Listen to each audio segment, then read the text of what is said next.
Capítulo 4, Filipenses, comenzando en el versículo 1 hasta el versículo 9. Así que, hermanos míos, amados y añorados, gozo y corona mía, estar así firmes en el Señor, amados. Ruego a Evodia y a Síntique que vivan en armonía en el Señor. En verdad, fiel compañero, también te ruego que ayudes a estas mujeres que han compartido mis luchas en la causa del Evangelio, junto con Clemente y los demás colaboradores míos, cuyos nombres están en el libro de la vida. Regocijaos en el Señor siempre, otra vez lo diré, regocijaos. Vuestra bondad sea conocida de todos los hombres, el Señor está cerca. Por nada estéis afanosos, antes bien, en todo, mediante oración y súplica, con acción de gracias que sean dadas a conocer vuestras peticiones delante de Dios. Y la paz de Dios, que sobrepasa todo entendimiento, guardará vuestros corazones y vuestras mentes en Cristo Jesús. Por lo demás, hermano, todo lo que es verdadero, todo lo digno, todo lo justo, todo lo puro, todo lo amable, todo lo honorable, si hay alguna virtud o algo que merece elogio, en esto meditad. Lo que también habéis aprendido y recibido y oído y visto en mí, esto practicad, y el Dios de paz estará con vosotros. Hace un par de domingos atrás que predicamos un mensaje que titulamos La división, la plaga de la iglesia, y en cierta manera esta es una continuación de ese mensaje. Cuando nosotros revisamos la historia de la iglesia nos damos cuenta que muchas de las divisiones han comenzado precisamente con el descontento de una persona, el descontento de una persona que luego pasa a ser el descontento de un grupo que luego termina dividiendo la iglesia. Y una de las cosas que queremos hacer, ya lo hemos dicho en más de una ocasión, es precisamente sanar nuestra iglesia o curar la iglesia en salud, como dice el refrán dominicano. Que podamos vacunar la iglesia en contra de aquellas cosas que pudieran o que no queremos encontrar en medio nuestro. Y eso es precisamente lo que queremos hacer. El descontento es visto a lo largo de las páginas de la Biblia como un pecado. Y si es un pecado, la iglesia que está descontenta está en pecado, y si está en pecado no puede ser bendecida, y si no puede ser bendecida no puede ser usada por Dios. Cuando nosotros revisamos la historia de la iglesia, tan pronto la iglesia de Jerusalén comienza a formarse, aparece la primera queja, el primer descontento de parte de las viudas helenistas, aquellas que habían salido de Palestina y que habían estado viviendo fuera, que al regresar no estaban siendo tratadas aparentemente de la misma manera que las demás viudas. Y eso generó un conflicto, generó una queja que aparentemente tenía cierta validez, porque los apóstoles terminaron haciendo algo al respecto. Más adelante Santiago nos habla de cómo aquellos que tenían más comenzaron a sentirse o estar prejuiciados contra aquellos que tenían menos, y eso también generó otra queja en la misma iglesia de Jerusalén. En la iglesia de Corinto habían celos, envidias, contiendas, debido al orgullo de los hermanos, y unos comenzaron a decir, bueno, es que yo soy de Pablo, el otro decía que no soy de Pablo, yo soy de Apolo. Y realmente esa actitud de egoísmo fue tanta que hasta en la cena del Señor, que ellos celebraban un tanto diferente que la nuestra, cuando la comunidad venía a cenar, unos comían primeros que otros y dejaban poca comida para los demás que venían después. En Filipo, que es la iglesia que recibe esta carta, hay un problema, y es que hay dos hermanas que están en conflicto, y Pablo le está escribiendo y le está rogando, sin nosotros saber cuál fue la razón del conflicto, que estén en armonía la una con la otra. Pero independientemente de cuál sea la congregación, ciertamente, con frecuencia uno pudiera encontrar actitudes de quejas en los miembros de la iglesia, y nosotros tenemos que recordar que esas actitudes de quejas, o mejor dicho, que las quejas ocasionalmente son justificadas, pero en su gran mayoría provienen de nuestra mente carnal, caída, y son agravadas esas quejas por la lejanía de los propósitos de Dios en la cual nosotros muchas veces vivimos. Y quizás a manera de ilustración y de introducción sería bueno mencionar esta historia de una pareja que está de mudanza, toma un camión, lo llena y comienza a manejar la dirección de donde iban y se para en un momento dado en un poblado, se encuentra con un hacendado y le dicen al hacendado que ellos se estaban mudando de Bronzeville to Johnstown. Le dice, ¿cuánto me falta? Le dice el señor, bueno, como 30 kilómetros. ¿Y usted sabe qué tipo de personas yo me voy a encontrar allá en Johnstown? El señor le dice, bueno, ¿y qué tipo de personas tú dejaste atrás de donde tú saliste? Dice, bueno, era gente muy negativa, aburrida, engañadoras, ingratas. De hecho, esa es la razón por la que estamos saliendo de aquel lugar. Entonces, ¿me puede decir ahora qué tipo de personas vamos a encontrar en Johnstown? Y el señor le dice, el mismo tipo de persona que dejaste atrás. En otras palabras, no tiene que ver con las personas, tiene que ver contigo.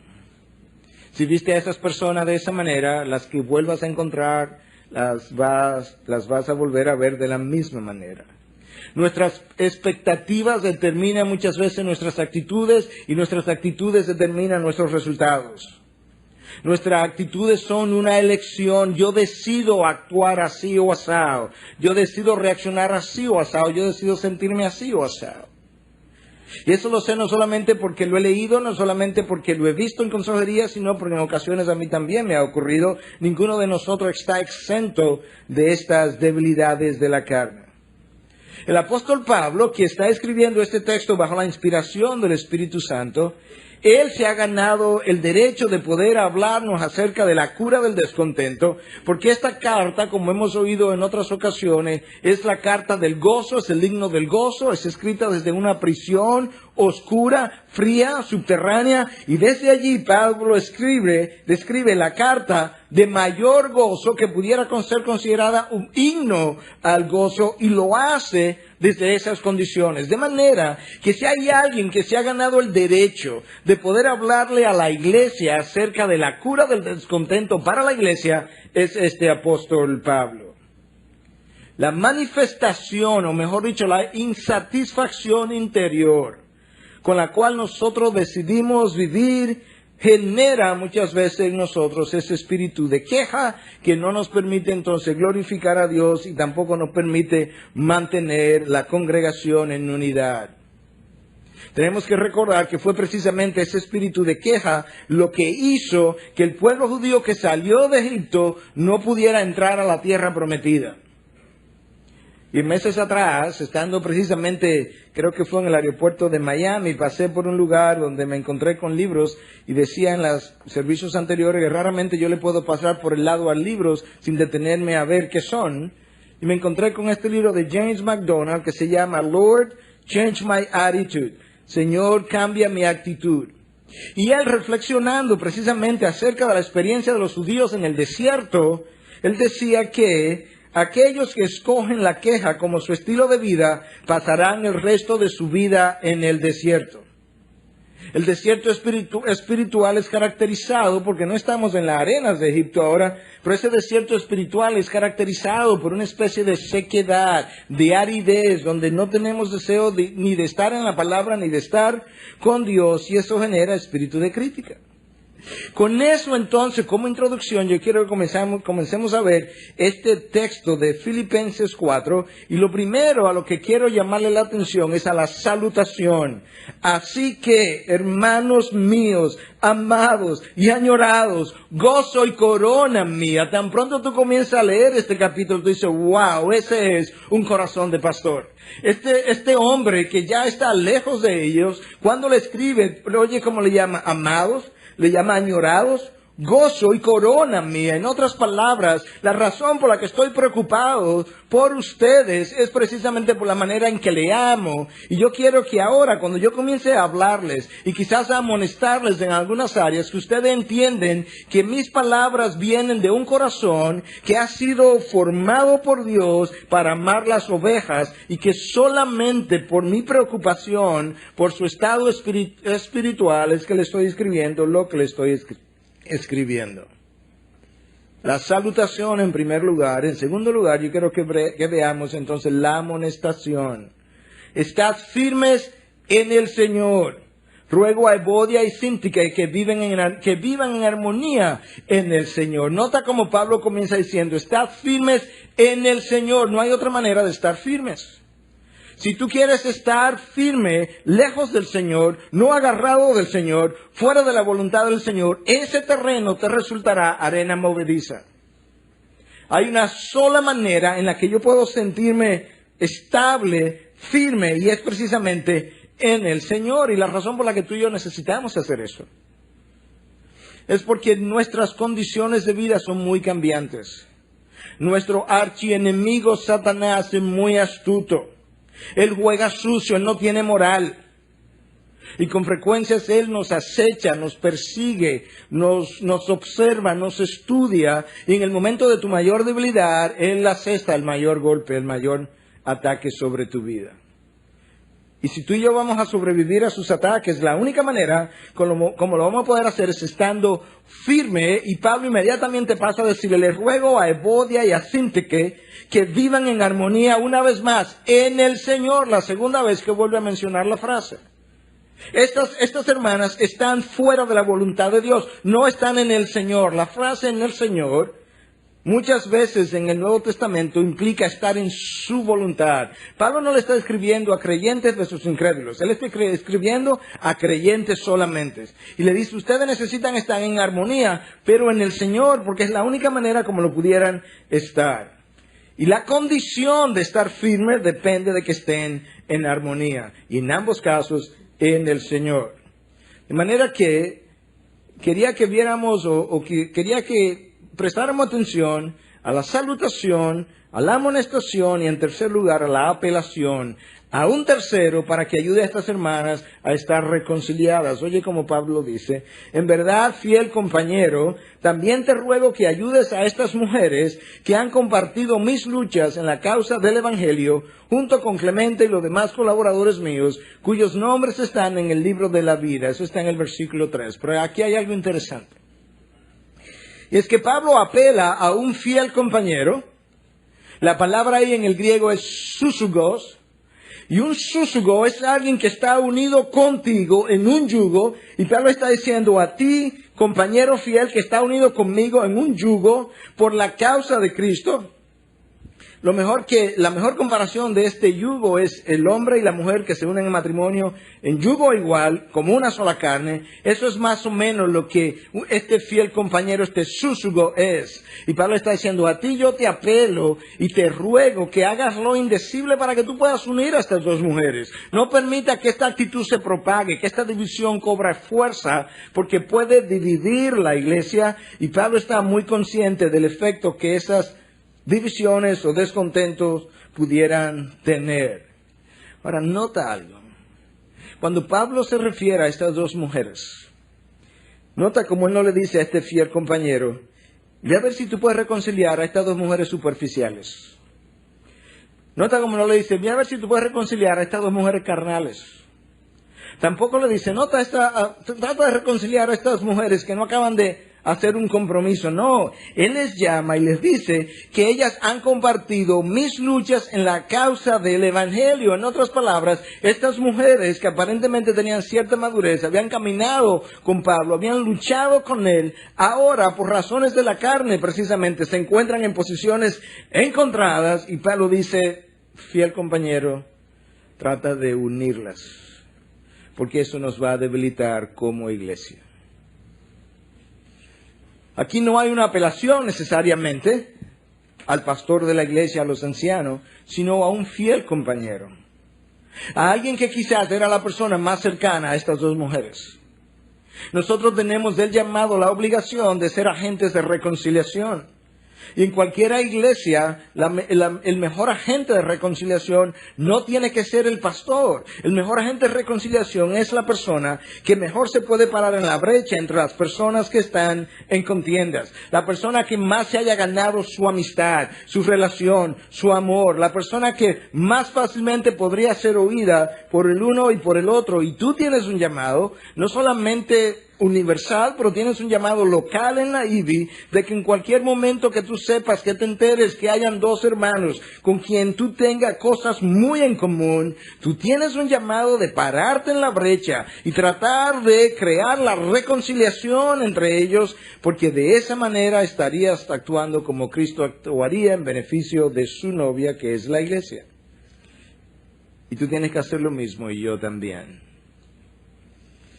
En cuarto lugar, yo quiero que veamos no solamente la salutación, la amonestación y la apelación a un tercero, sino la exhortación. Regocijaos en el Señor siempre. Otra vez lo diré, regocijaos. Ahí aparece la frase otra vez, en el Señor por tercera vez. Regocijaos en el Señor y siempre, y como decía hace un rato, si hay alguien que se ha ganado el derecho de decir, yo puedo decirles que es posible regocijarse siempre en el Señor, soy yo. Yo escribo desde una cárcel, yo he estado en alta mar, yo he naufragado 3 veces, me han dado 39 latigazos más de una vez, yo he sabido vivir en la abundancia, he sabido vivir en la escasez, he estado en alta mar toda una noche, he estado sin alimentos, y yo puedo decirle que el regocijo de Dios es posible tenerlo todo el tiempo, porque es algo que no depende de lo que está pasando a mi alrededor, sino de lo que está pasando en mi interior. Es más importante lo que pasa dentro de mí que lo que pasa alrededor de mí. Pero esas cosas tienen que ser hechas en el Señor. Y eso es una frase que pudiera en muchos casos ser traducida, si estás en su voluntad. La voluntad de Dios, escúchame ahora, la voluntad de Dios no garantiza el que yo esté libre de tribulación. Lo que la voluntad de Dios garantiza es que en medio de la tribulación yo pueda tener paz y gozo. En este mundo tendréis tribulación, pero en mí tendréis gozo. Cristo garantizó la presencia de tribulación, pero en Él, en su voluntad, en su presencia, en su dirección, en su poder, Él dice, es posible tener gozo. Y cuando a ti se te va el gozo, o a mí se me va el gozo, y a ambos se nos ha ido en alguna ocasión, es que estamos fuera de su voluntad.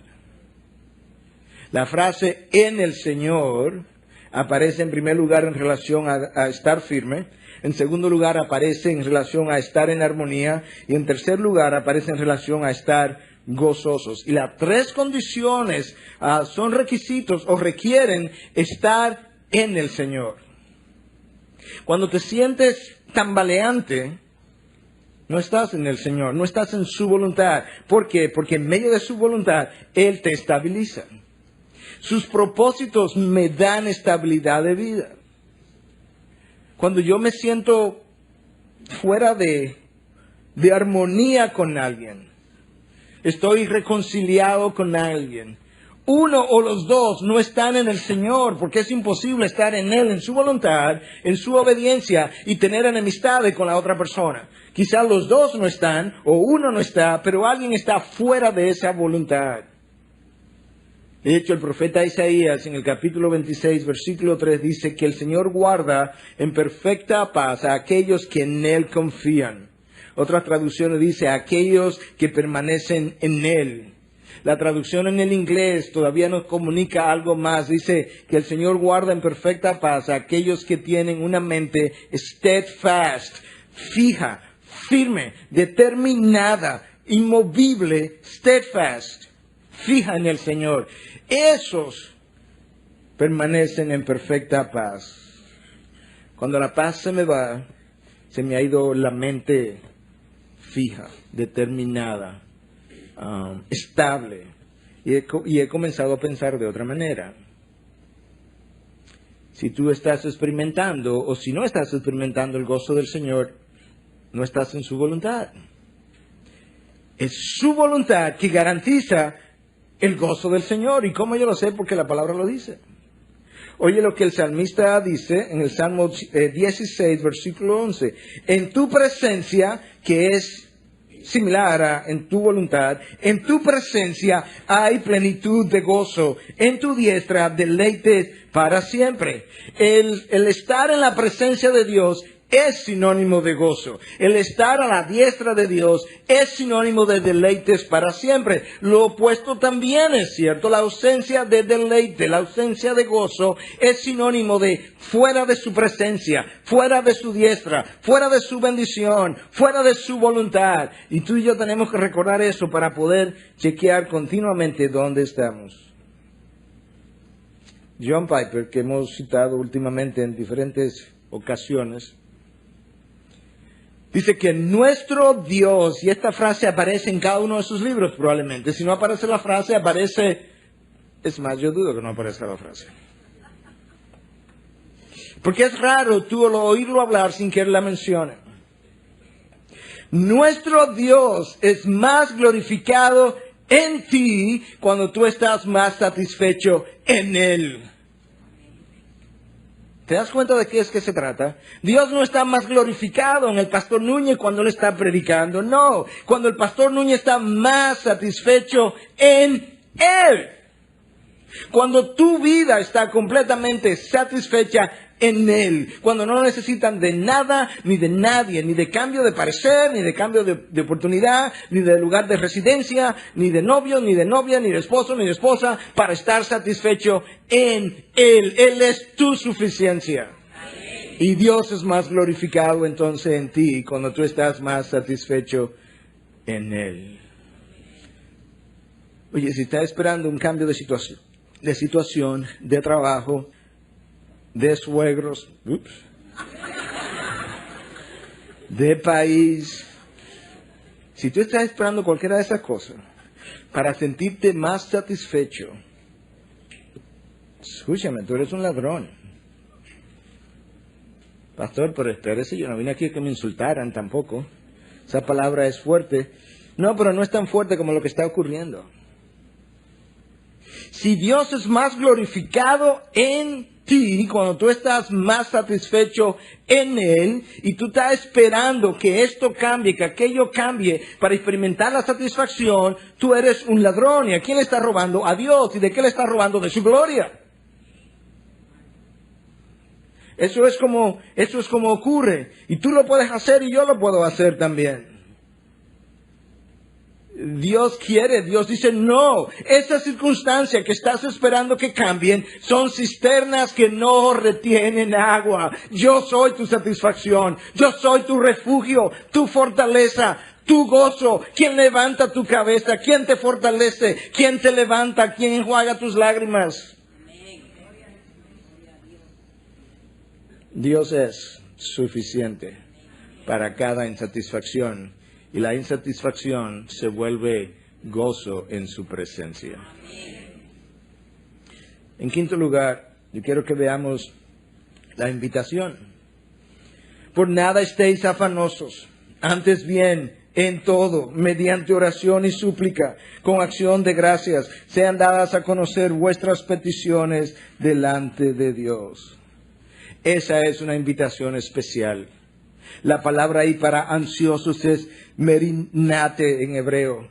Y Warren Wiersbe dice en su comentario que esa palabra traducida como ansioso significa el ser alado en diferentes direcciones. Mi ansiedad frecuentemente depende porque mis deseos carnales me arrastran, me empujan, me alan en una dirección y la voluntad de Dios me empuja, me ala en otra dirección. Y ahora yo quisiera ir en la dirección de los deseos carnales, en la dirección de la voluntad de Dios. No sé si ir por la derecha, si ir por la izquierda. Estoy ansioso, no sé qué hacer. Está siendo alado en diferentes direcciones. Pero cuando encuentras, persigues, busca, disfruta la voluntad de Dios, entonces estás siendo alado en una sola dirección. Eso te da estabilidad, elimina la ansiedad y tú comienzas a tener la paz de que habla la palabra de Dios. Por nada estéis afanosos. Antes bien en todo. Escucha ahora cómo es que vamos a hacer esto, porque lo bueno de la palabra, una señora me decía en el primer culto, pastor, me encanta esto porque es lógico, y William lo decía, es lógico, dice, absolutamente, Dios es lógico. Mira cómo que esto funciona, ¿cómo es que yo voy a hacer eso? Míralo aquí mismo está. Mediante oración, súplica y acción de gracias. Hay tres palabras diferentes.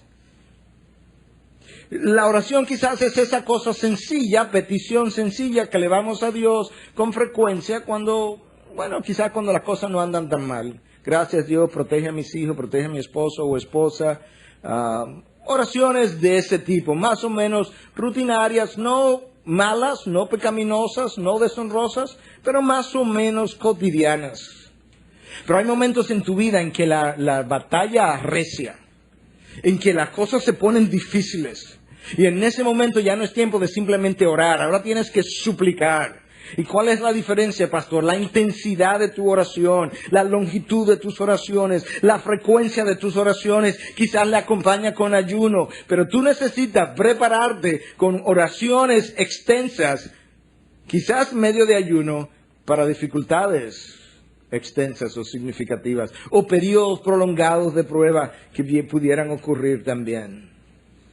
Pero eso no es suficiente. Yo puedo orar, yo puedo suplicar, y si eso no es acompañado de acción de gracias, ahora nota que me gusta de esta frase, que no dice acompañada de palabras de gracias, acción de gracias. Y lo ilustraba, ¿verdad?, en el día de hoy, y lo he ilustrado otras veces por igual, que te puedes reunir alrededor de la mesa. Le damos gracias a Dios por los alimentos. Gracias, Señor, por estos alimentos que tú has provisto. Bendito sea tu nombre, Dios.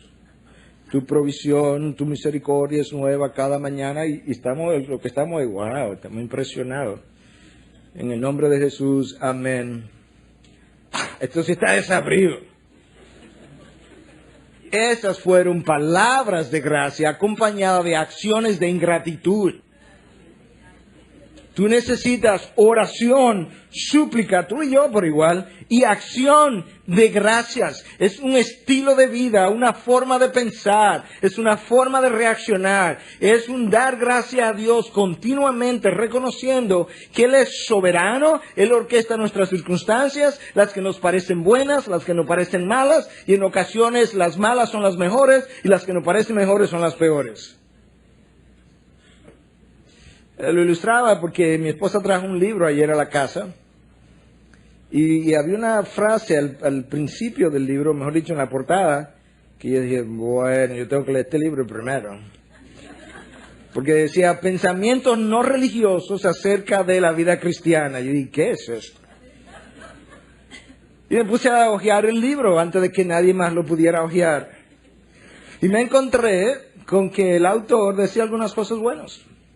Entonces habían unos dibujos y el primero que me encuentro es un dibujo de un conejo. Y el conejo se ha enamorado de una zanahoria súper sexy. Y el conejo comienza a caerle atrás a la zanahoria y uno va pasando las páginas, es bien gracioso. Y uno ve el cambio de la cara y todo eso, y ya como cuando está súper cansado, que ya está a punto de dejarlo, él agarra la zanahoria. Bueno, y la va a disfrutar ahora. Entonces el autor pone otro dibujo donde dice, conclusión, primera conclusión, si tú permaneces en tu esfuerzo continuamente y no te rindes, tú usualmente consigues lo que quieres. Entonces tú pasas la página y hay otro dibujo. Y dice, y el conejo se comió la zanahoria y la zanahoria lo ahogó. Segunda enseñanza, muchas veces aquello que nosotros más queremos termina matándonos. Muchas veces eso que tú persigues, que tú buscas, que es dinero, que es placer, que es lo que tú quieras, que es fama, hacer un nombre, una profesión, a veces otra mujer, a veces otro hombre, muchas veces termina matando mi relación con Dios, matando mi relación de matrimonio, matando mi relación de familia, matando relaciones, matando reputación, matándonos. Bien decía el profeta Isaías en 5:20, hay de aquellos que al bien llaman mal y al mal bien. ¿Te das cuenta cómo somos, cómo necesitamos cambiar nuestra forma de vivir? Tú puedes pedir todo lo que quieras, tú puedes ayunar todo lo que quieras. Si eso no va acompañado de acción de gracias, eso va a producir en ti una actitud de crítica, de condenación, de ingratitud. La gratitud en la presencia de Dios es el antídoto. Es el antídoto para las murmuraciones, para los celos, las envidias, el egoísmo, el legalismo y cada una de las cosas que tienden a producir en nosotros actitudes de descontento. Es el antídoto, es la cura, es la vacuna. Déjame decirte lo que este doctor no cristiano encontró en un estudio. El doctor Fink escribió un libro que se llama Release from Nervous Tension, o liberado de tensión nerviosa. Él estudió 2 grupos de pacientes, miles de pacientes en cada grupo. Él observó que había un grupo de pacientes que vivía muy ansioso, perturbado, no podía estar tranquilo, sufría de ansiedad.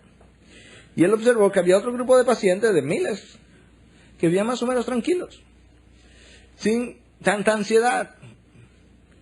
Y entonces él comenzó a notar los resultados de su estudio, y oye lo que él dice. Aquellos que sufrían de ansiedad eran personas que con frecuencia vivían encontrando faltas con los demás, muy críticos de las personas a su alrededor y de las circunstancias en su entorno. Las personas libres de ansiedad eran personas que por lo general vivían libres de la crítica y de la queja. ¡Wow!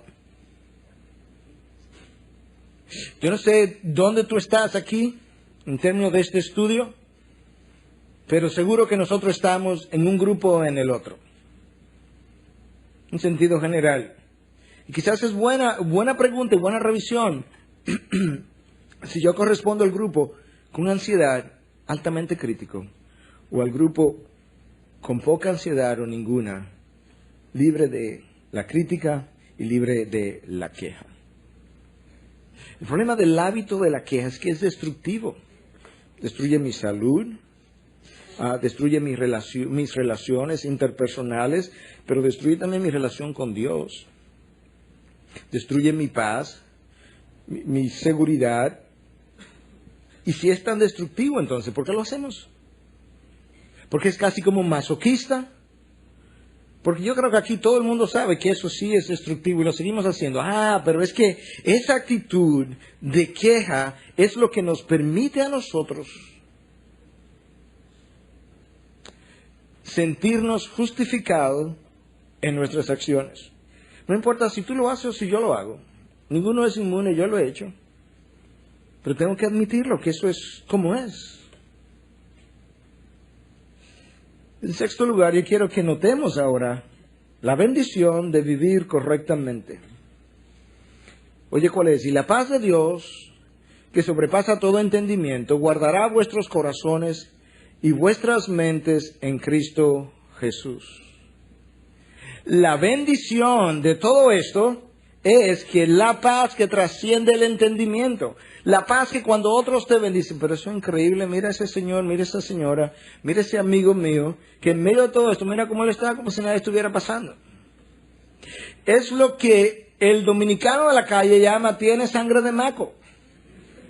No, quizá él tiene mejor entendimiento de la sangre, pero no de maco, sino de Jesucristo en él, que le ha lavado y después de lavarlo, le ha ayudado a entender existencialmente en su día a día, en el que él existe, le ha ayudado a entender lo que significa vivir bajo la sombrilla de lo que es su redención.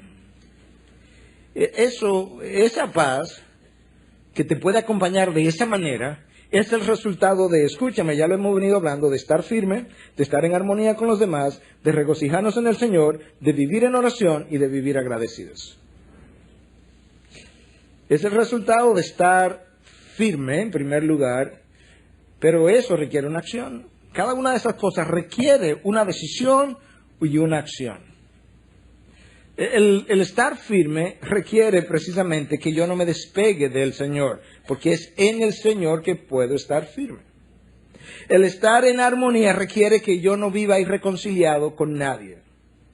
El estar regocijado en el Señor depende de cómo yo haya decidido o no ver el resto de las bendiciones de Dios. No sé cuántos de ustedes leyeron el libro de Robinson Crusoe. Yo lo leí, yo tenía, bueno, no voy a decir cuántos años porque entonces me adivinan la edad, pero no es mentira, pero yo lo leí como niño. Entonces él llega a esta isla y no tiene ropa que ponerse. porque era un naufragio. Y él podía decidir ahora, o quejarse que no tenía ropa, o, que es lo que él decide, dar gracias que aquí no hay nadie que me pueda ver desnudo. Entonces depende de cómo yo decida ver la vida, de esa manera yo voy a poder regocijarme o no. El vivir en oración requiere día a día tiempo con Dios.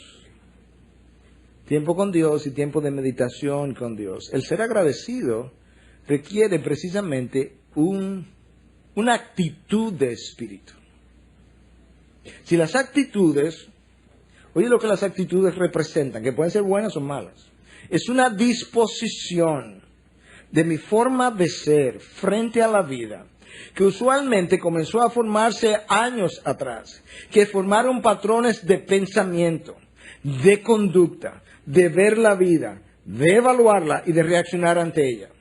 Eso crea una actitud, buena o mala, y esa actitud con el paso de los años se va arraigando, se va profundizando y forma, cuando son negativas, lo que Pablo llama fortalezas. Las fortalezas me impiden pensar correctamente. Las fortalezas me impiden actuar correctamente hasta que sean destruidas por Cristo precisamente. Y por eso Pablo dice que nuestras armas no son carnales, sino que son armas poderosas en Cristo Jesús para destrucción de fortalezas. En ese contexto, cuando tú lo lees, no está hablando de guerra espiritual, está hablando de actitudes, formas de pensamiento, estilos de vida, filosofías, creencias, hábitos formados por mucho tiempo que hoy me hacen vivir de una manera o de la otra. Dependiendo de cómo yo decida vivir, con un espíritu de crítica o con un espíritu o actitud de agradecimiento, yo o le hago el coro a Satanás, o le doy el honor y la gloria a mi Dios.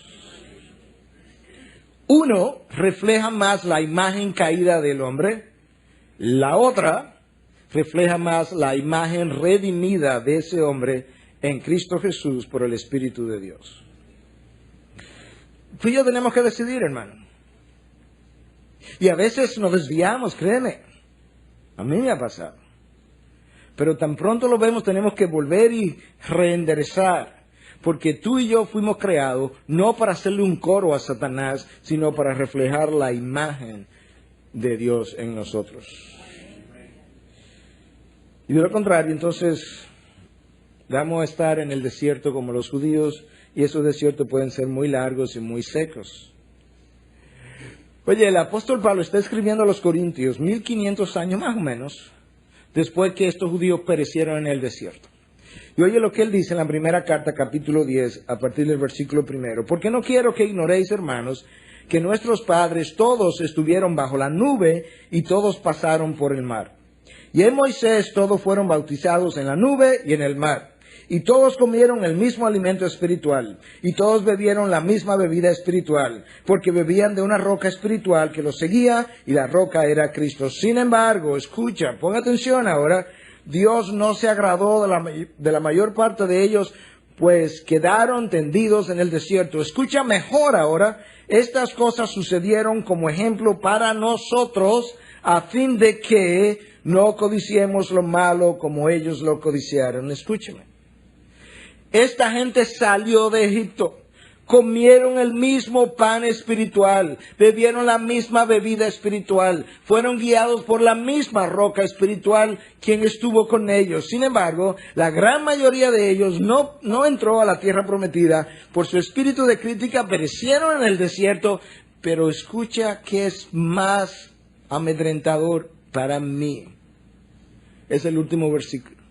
Estas cosas ocurrieron como ejemplo para nosotros. Me aterra pensar que un día, producto de mi desvío, producto de mi terquedad, producto de mi rebelión, Dios tenga que disciplinarme de tal forma que Él use mi disciplina como ejemplo para las generaciones que vienen.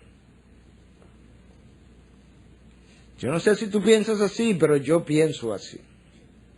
Ananías y Zafira, Dios le quitó la vida como ejemplo para los que estaban alrededor. La casa de la rebelión de Cora, ¿cómo se llama? Coré, gracias, la rebelión de Coré y las personas que murieron, cómo las enterró vivas, como ejemplo para aquellos que estaban alrededor. A mí me atemoriza constituirme en ejemplo de otros. Yo no quiero estar ahí, ni por un segundo. ¿Te das cuenta? Esto es serio, pero Dios quiere curarnos. Eso es lo bueno. La mala noticia es que es serio. La buena noticia es que Él no quiere que yo viva ahí. En séptimo lugar, notemos la meditación requerida para mantener este estado. En otras palabras, una vez que, disfruto de la paz que trasciende el entendimiento, estoy firme en el Señor, estoy en armonía, estoy tranquilo, estoy gozoso. ¿Cómo yo mantengo eso? Eso está aquí. Aquí mismo, ¿qué yo tengo que hacer? Escucha, versículo 8. Por lo demás, hermanos, todo lo que es verdadero, todo lo digno, todo lo justo, todo lo puro, todo lo amable, todo lo honorable, si hay alguna virtud o algo que merece elogio, en esto meditar. Y quizá alguno de ustedes está diciendo, ay, yo no me la llevo, pastor. Bueno, ¿qué es lo que nos quita muchas veces la tranquilidad y la paz que conseguí en un momento? Es que no estoy pensando correctamente. Como dirían en inglés, right thinking, right living, pensando correctamente, viviendo correctamente. Pensando incorrectamente, vivimos incorrectamente. Y muchas veces lo que estamos pensando, ¿qué es lo que Pablo dice? Todo lo que es verdadero. Muchas veces lo que estamos pensando no es verdadero. Tú y yo asumimos cosas que no son. Tú y yo vemos cosas distorsionadas, la realidad distorsionada, nuestra carne, nuestro miedo, nuestra inseguridad, Satanás, todo eso se agrupa en un solo lugar y nos distorsiona la realidad. Y eso nos roba el gozo de nuestra salvación. Y Pablo por eso dice, no, que tú tienes que pensar en todo lo que es verdadero, y no solamente en lo que es verdadero, tú necesitas pensar también en todo lo que es digno. Imagínate que tu mente y la mía estuvieran continuamente llenas de pensamientos dignos de la presencia de Dios. ¿Te imaginaría el deleite de eso? Que cada cosa que yo pienso y entra a mi mente pueda ser digna de ser compartida con Dios y que Dios se sintiera honrado. Pero muchas veces nuestros pensamientos son indignos. Y lo voy a rellenar como una longaniza. Sí, no, ya yo terminé, le di una pela de lengua. Eso es indigno. Eso nos roba precisamente la relación con Dios, y cuando me roba la relación con Dios, pierdo precisamente lo que había ganado, la estabilidad, el gozo de que habíamos estado mencionando. Tengo que pensar en todo lo que es justo. No puedo actuar con injusticia. Todo lo que es puro.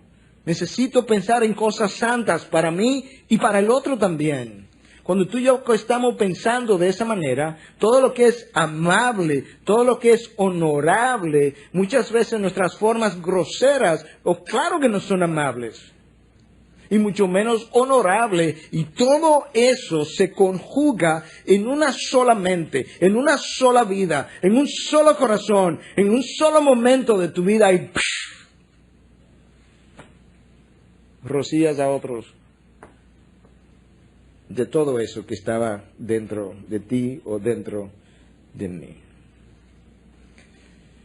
Para llenarte de su deleite, tú tienes que llenar su mente, o tienes que llenar tu mente, de su palabra, de su pensar, de sus mandatos, de su verdad. Y si acaso a Pablo se le quedó algo, él dice, si hay alguna virtud o algo que merece elogio, en esto meditad. Pablo dice, oye, es que lo único que debiera tener cabida en nosotros son pensamientos dignos de elogios. En eso meditad. Si pasa tu vida meditando en esas cosas, podrás mantener, retener la estabilidad, la paz, el gozo y la armonía que había conseguido y de la cual veníamos hablando en los versículos anteriores. En esto. Pensar. Y el versículo 8, al cual estoy aludiendo, me ayuda a entender entonces que la forma de pensamiento determina mis actitudes y mis actitudes determinan mi modo vivendi, la forma como voy a vivir. Oye, lo que yo escuché recientemente del hijo de Archie Sproul, que se llama igual Archie Sproul Jr. Él estaba hablando acerca de cosmovisiones. Y una cosmovisión es una manera de ver la vida. tu forma de pensar. Eso es, en términos sencillos. Entonces él decía, mira qué es lo que ocurre con nosotros los seres humanos. Nosotros pecamos y después que pecamos desarrollamos una forma de pensar que justifica nuestro pecado. Déjame ilustrártelo por si no me entendiste. Rousseau, el precursor de la Revolución Francesa, la precedió como por 10 años, pero él fue la mente, el genio detrás de muchas cosas y sus ideas. Él tuvo 5 hijos ilegítimos, a 4 ni nombre le puso, lo abandonó en un asilo, un orfanato, supo estar a 1 y 2 cuadras del orfanato y no ir a ver a sus hijos. Y luego que él pecó de esa manera, él desarrolló toda una teoría de que el Estado era el responsable de criar los hijos. Pecamos y luego desarrollamos una cosmovisión, una forma de ver la vida que justifique nuestros pecados. A menos que tú y yo hayamos decidido, no, que yo sé que eso es así, yo necesito esta cosmovisión de la Biblia para que examine mi forma de ver las cosas, de reaccionar, y ella me apruebe o me condene en la manera en que estoy viviendo. Y yo creo que eso es una buena práctica que debiéramos desarrollar. Al final de todo, cuando todo es dicho y hecho, tenemos que reconocer, hermanos, porque tú no eres diferente que yo, ni yo diferente de ti, en el sentido de que venimos del mismo tronco caído de Adán y Eva. Tenemos que reconocer que al final de cuentas todo esto se resume en una palabra y es rebelión contra la soberanía de Dios que orquesta mis eventos, los que parecen buenos y los que no parecen tan buenos. Y entonces, ¿cómo yo voy a contrarrestar la rebelión? Con sumisión a su voluntad. Porque nosotros, si no hacemos eso, nos va a pasar como Jonás. Jonás obedeció porque él fue, o lo hicieron ir, pero fue. Y hasta el último momento estaba acusando a Dios en su rostro de él ser el culpable de mi desdicha. Jonás, ¿y por qué tú estás tan enojado? ¿Tienes acaso tu razón para estar enojado? Sí, tengo razón hasta morirme. Hello. Jonás, es con Dios que tú estás hablando. Pero así somos. Hay un pequeño Jonás dentro de nosotros, de cada uno de nosotros, loco por salir continuamente. Y la manera de destruir eso, entonces, es la sumisión. Bueno, pastor, pero usted no diría que Jonás se sometió. No, Jonás no se sometió. A él lo sometieron, que no es lo mismo. Bueno, ¿y cuál es la diferencia? Bueno, hay diferentes definiciones de sumisión, pero la que yo encuentro que mejor encaja es esta. Sumisión es hacer la voluntad de Dios con plenitud de gozo. Con plenitud de gozo. Mejor ejemplo, Cristo en la cruz. Cuando Cristo está crucificado, traspasado, herido, deshidratado, sangrado, escupido, lacerado, burlado, avergonzado, Cristo llama a esa hora, no la peor hora de su vida, no la hora de la victimización del Hijo del Hombre, no la hora de la victimización del Mesías. Cristo llama a su crucifixión la hora de mi glorificación. Porque Cristo sabía que en ese momento su dolor, su sacrificio, su determinación, su paciencia, su perseverancia estaba trayendo la mayor gloria sobre su Padre, porque su justicia que condenaba el pecado estaba siendo glorificada. Su misericordia que perdonaba el pecado y su gracia estaban siendo glorificadas. Y mientras más glorificado era su Padre, más satisfecho Él estaba en Él. Dios está más glorificado en ti cuando tú estás más satisfecho en Él, y yo también. Cristo le dice a los apóstoles: si guardáis mis mandamientos, permaneceréis en mi amor, así como yo he guardado los mandamientos de mi Padre y permanezco en su amor. Escúchame ahora, estas cosas os he hablado para que mi gozo esté en vosotros y vuestro gozo sea perfecto. Perfección de gozo depende de obediencia a los mandamientos. Ahí está claramente expresado por el Señor. Y para cerrar, en octavo y último lugar, Estas actitudes de vida no son algo que yo hago un día, este día, y ya terminé. Esto es algo que yo tengo que permanecer haciendo. El último versículo del texto de hoy me lo dice, Filipenses 4:9. Lo que también habéis aprendido y recibido y oído y visto en mí. Y vi lo que hoy han oído de parte de la palabra de Dios. Lo que habéis recibido de parte de la palabra de Dios. Esto practicad.